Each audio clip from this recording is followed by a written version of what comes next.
എന്നത്തെയും പോലെ നമ്മൾ ഇന്നും ഒരു പാചക പരീക്ഷണമായിട്ടാണ് കേട്ടോ. ഫ്രിഡ്ജിൽ കുറച്ച് ചിക്കൻ പീസ് ഇരിക്കുന്നുണ്ടായിരുന്നു. അത് ഒന്ന് ഫ്രൈ ചെയ്യാനുള്ള ശ്രമത്തിലാണ്. പ്രത്യേകിച്ച് ചിക്കൻ വറുക്കുമ്പോൾ ഞാനതിൽ പ്രത്യേകിച്ച് ഒന്നും ഇഞ്ചിയോ വെളുത്തുള്ളി പേസ്റ്റോ ഒന്നും ഞാൻ ആഡ് ചെയ്യാറില്ല. ഞാൻ ആകെ ആഡ് ചെയ്യുന്നത് കുറച്ച് മസാലപ്പൊടിയുടെ ഒപ്പം ഇത്തിരിക്കോളം കുരുമുളക് പൊടി, മഞ്ഞൾപ്പൊടി, മുളക് പൊടി, ഉപ്പും കൂടി നന്നായിട്ടൊന്ന് മിക്സ് ചെയ്യും. അത് ഈ ചിക്കൻ കഷ്ണങ്ങളിലങ്ങ് തിരുമ്മി പിടിപ്പിച്ച് ഒരു അരമണിക്കൂർ വയ്ക്കും. എന്നിട്ട് അത് നല്ല നല്ല ചൂടുള്ള ഇരുമ്പിൻ്റെ ചീനച്ചട്ടിയാണ് കേട്ടോ ഇത്. അതിലേക്ക് കുറച്ച് എണ്ണ അതിൽ ആണ് ഫ്രൈ ചെയ്തെടുക്കാറ്. ഈ എണ്ണ അധികമായാലും ഇവിടെ ജിമ്മിലൊക്കെ പോകുന്നുണ്ട്, പ്രശ്നമായതുകൊണ്ട് എണ്ണ കുറച്ചാണ് ഉപയോഗിക്കാറ്. അപ്പോൾ അതുകൊണ്ട് ഞാൻ ചിക്കൻ ഫ്രൈ ചെയ്യാനായിട്ട് ഇരുമ്പിൻ്റെ ചീനച്ചട്ടിയാണ് ഉപയോഗിക്കാറ്.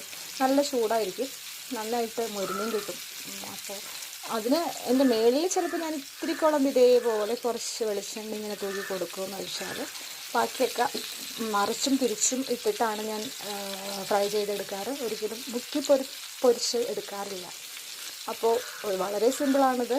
വളരെ സിമ്പിളാണ്. നമ്മൾ മീൻ വറുക്കുന്ന പോലത്തെ തന്നെ ഗ്രേവി മാത്രം മതി. ഉപ്പ്, മുളക്, കുരുമുളക് പൊടി, മസാലപ്പൊടി മാത്രം മിക്സ് ചെയ്യുക, വറുത്തെടുക്കുക.